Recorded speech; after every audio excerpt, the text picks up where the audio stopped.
Good morning, everyone. I wanted to do a video here this morning to touch on townhomes and how they're different. I'm sitting in a townhome here now. I own a townhome. When we use a realtor to sell a townhome, if we use a generalist, they look at a townhome as being like every other house. It sits on the side of the road. That's what a generalist would otherwise say. Gee, it sits on the side of the road. However, there is a couple of differences with townhomes that are very important to use a townhome specialist if we're thinking about bringing our townhome to market. I've sold many of them. They're a specific buyer that's looking for a townhome, and you have to appreciate some of the things that the buyer is looking for to be able to know how to market it to that buyer as well. Additionally, townhomes don't appraise for as much as a single family house. They have a lot of the same attributes, don't get me wrong, but there's a discount to that community living. It's not a big discount, but it is a discount to the community living. And so let me give you the example. I just sold a house in a townhome in Tecumseh. It just closed on Friday. The money was just zapped into my account this morning, as a matter of fact, for that transaction. And the issue there was that the appraisal did not come back as much as what everybody thought that the property was worth. The appraisal did not come back as much as what the neighbors thought that their house was worth, that a realtor told the neighbors. In this particular case, a realtor had gone in and said, "Oh yeah, your house is worth $800,000. It's very simple." And I'm like, "Oh my gosh, no. That's just a realtor trying to get the listing who knows nothing at all about townhomes in Tecumseh. Townhomes in Tecumseh take longer to sell. They just do. I don't know why. They're beautiful places in a very low tax area, but people don't conjugate, or they don't think of Tecumseh townhouse. They think of Riverside townhouse. They think of Leamington townhouse. They think of Amherstburg townhouse. They think of the potential for LaSalle townhouse because there's a very big townhouse community there. But they don't picture Tecumseh as townhouse. They picture Tecumseh as senior citizens staying in their houses along the golf course there on Arlington. They don't picture the concepts of townhouses being available in Tecumseh because there's very small little townhome communities in the city of Tecumseh. It's not a lot of them, and they're very small. So a lot of people don't think of townhome Tecumseh. So when we are thinking about a townhouse sale, there's a couple of other things that have to happen. The very first is there an association? Sometimes townhouses are in corporations as well, too. Sometimes, like Ambassador Golf Course in Windsor, that's in Windsor, by the way. It's not in LaSalle. Ambassador Golf Course, it's a condominium corporation. So the fees there, the monthly fees there, are a lot more expensive because corporations and townhome or condo corporations have to have a board. There's a lot of other things that they must have and must carry. They must carry errors and omissions insurance. There are lots of different insurances that they must carry to protect the board members. And that drives up prices for the monthly costs. The structure of a condo corporation is just massive. It's layer after layer after layer after layer, legal after legal after legal after legal. So there's all kinds of checks and balances in that corporate structure. So Ambassador Golf Course has some of the highest townhome fees if you're looking at townhomes. And you're like, gee, why is this so expensive? Well, the gate and this and that. What if the gate falls on people? And all of these things come into play. So when we think about townhouses, that's the first part. What is it? Is it a freehold townhouse where you cut the grass, or that a company comes in, like the townhomes behind me? They're freehold. We're an association here, the Townhomes of Aspen Shore Association. The place right behind me, that's freehold. The only thing that they have is they have a grass cutting company and a snow plowing company that comes by and cuts everybody's grass at the same time and plows the snow at the same time. So they do pay a small fee for that service, but each of them pay that fee specifically. So there is technically somebody that oversees the freehold community so that the grass does get cut. They don't have sprinklers, so they're responsible for their own sprinklers. If they want to put sprinklers in, that's fine, they can. They're just responsible for their own. Here in our association, we're responsible, the association is responsible for our sprinklers. If there's a problem with the sprinkler, we call the property manager, which is another problem. So if you have an association of owners, many times the owners do not get along, especially because they tend to be a little bit older and tend to be a little bit more set in their ways.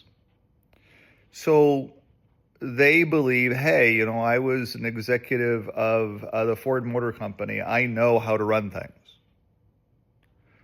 Well, that's great. That's fine. But that's old factory thinking. It's not new factory thinking. So if a Indian gentleman that's 32 and I'm giving you the example in my neighborhood, who is 32 and is a new factory thinker, is an internet kind of guy who sits at home and just pounds away on his computer all day long, creating all kinds of value for people all around the globe. He has a different way of viewing things on how the community should be run compared to that old executive from Ford Motor Company. And they don't get along, period. Because the Ford Motor Company guy said, this is the right way to do things. This is how Henry Ford did it. This is how it's going to have to be done. And this is it. Well, I'm sorry, sir, but you're going to have to move because there's all kinds of different ways to do that same thing. Additionally, townhomes can get into minutia. Even though X percentage of the voters say no, doesn't mean that that's necessarily what's going to happen. Here at our townhome, we have a fence that is out on city parkland. Why the city back in the day allowed a fence to be put up on city parkland is beyond me. And that fence is falling into disrepair. So the fence needed to have $30,000 or $40,000 worth of repair work done to it. All of us had to pay for that because the folks on the other side of the road who have the fence are, we want a fence there. We want to keep the riffraff out, and that fence keeps the riffraff out. No, I'm sorry, but the fence is easily jumped over. And it is city parkland, so technically everybody can jump over the fence.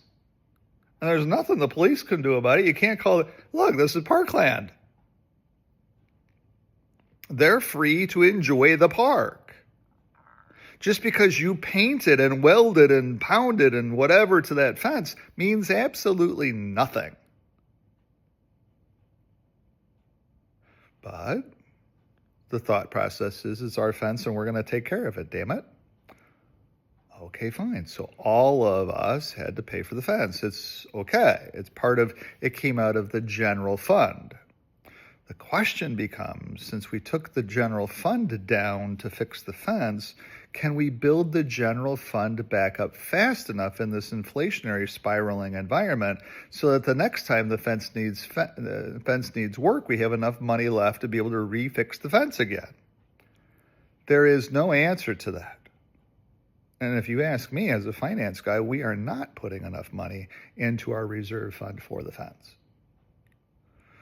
So there's all kinds of different things that happen within townhomes. So because there is so many things that happen within a townhome, the realtor is supposed to know the product that they're selling. It's the mandate in real estate. Know your product. Know it inside and out. If you list your townhouse with a generalist realtor, they're just going to come in and they're going to view it like every other house and they're just going to sell it. The challenge with that is that you can be sued if you don't do it the right way. Now, Canadians sit there and say, oh, that's sued, he must be an American guy. I am, but we're being sued. The Canadian way of life is rapidly changing. And we are a litigious society. You turn on the TV and you see Greg Monforton walking around. You see Pachenko and Mello walking around. You see the guys with the three-piece vested suit. You need a really good lawyer. You see all of that all of the time on TV. Well, there's all kinds of lawyers out there now suing everybody, left and right, in Canada. You can put your head in the sand and say it doesn't happen, Brian, but it's happening every single day. So the problem, if you sell a townhouse, you must represent what you're selling to the market. To do that, you need anybody that's thinking about making an offer. Let's say that you had 3 offers coming in on your townhouse. All 3 of them must and should sign off on receiving the latest minutes of the Townhome Association. Kind of important, not as important from a court's perspective, but they should also have all of the rules, and they should sign off on a document that says, we got the rules. We reviewed the rules before making this offer. We know what we're buying into. That just protects you, the seller, from them coming back after a while. Let's say that there's 2 months before closing. And they find out about the rules later on, a week before closing. And they have problems with the rules.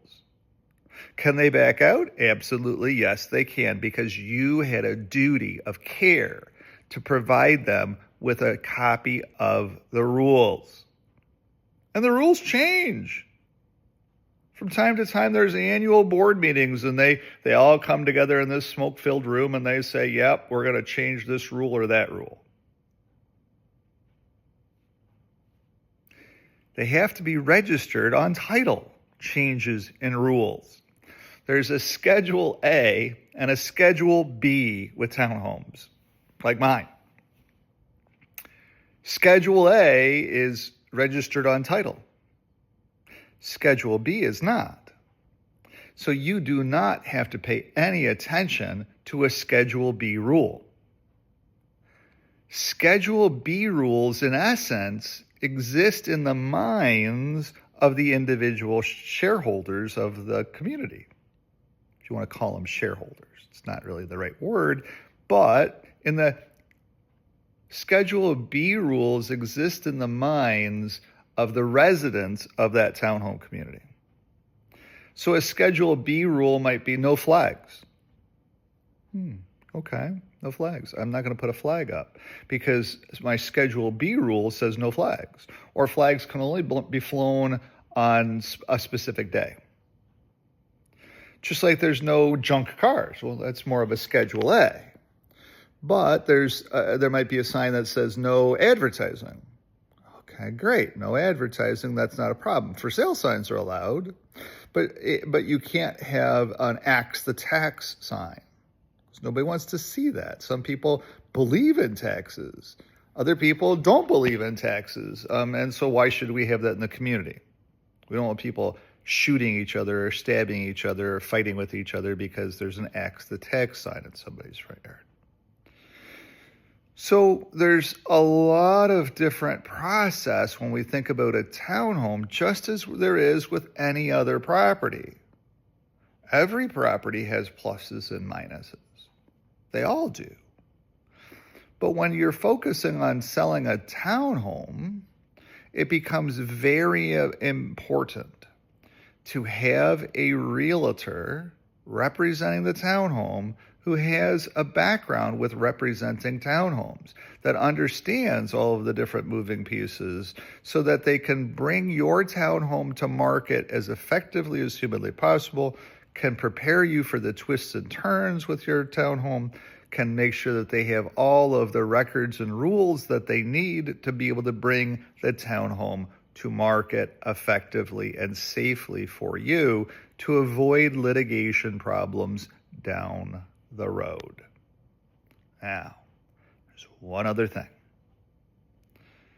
Most of the time, a townhome is either being sold out of an estate or is being sold by a senior citizen. There's very few young people that live in townhomes. The trend is a little bit bigger. There's a lot of rental townhomes like out in Amherstburg. Almost all of those townhomes out there are rental townhomes. They just are. Investors came in and bought up whole communities out there. So when we're thinking about townhomes, they're just a little different animal, and you should have a realtor that brings them to market. The other thing, because townhomes are a little bit of a different animal, our current realtors are out there on this 2% gig. So they're going in and they're listing the townhome for 3% for themselves, not representing the townhome, opening you up to all kinds of litigation down the road. And they're only paying 2% to the competing realtor. And last week, anybody that listed their house for 2% CP or CB, competing realtor commission, lost $24,000 and sold slower. If you have a townhome, it's a different animal. It's a different type of property.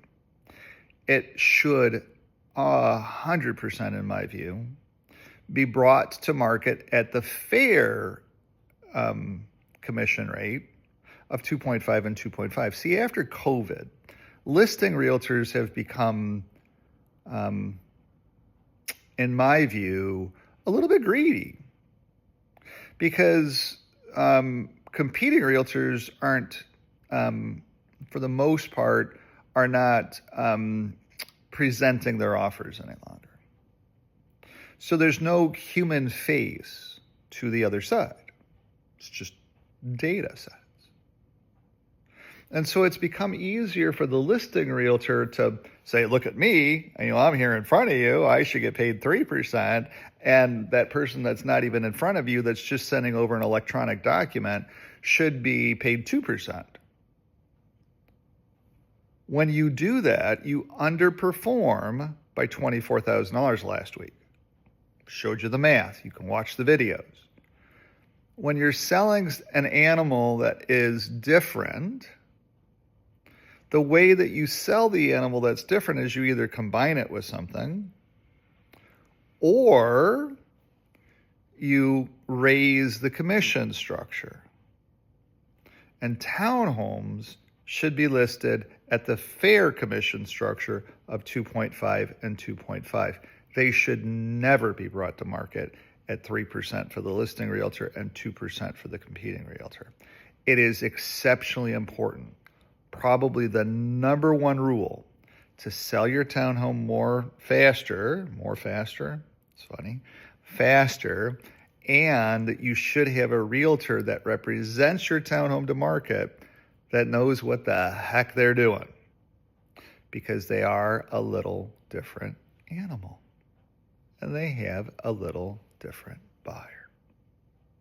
So thanks for tuning in and watching this video about townhomes. in the city of Windsor, in the Windsor-Essex County area.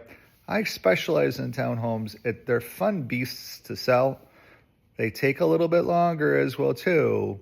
There's a little bit of pushback, especially those Tecumseh townhomes. I've sold several, and each one of them a little bit underperforms and a little bit takes longer to sell. And it's surprising to everybody. It's like, why aren't they selling? Because it's a Tecumseh townhome, and nobody thinks about Tecumseh and townhome. Thanks for watching. Have a great day. If I can help you in any way with your real estate transactions, please don't hesitate to give me a call. I'm sitting here on my couch. I'm ready to roll. My name is Brian. You can reach me at 519-995-6145 on this telephone that I'm sitting here in front of. It's amazing how our life has become. But don't hesitate. Give me a jingle today. Be more than happy to help you with your townhome or any other structure here in the city of Windsor. Have a great day. Bye-bye.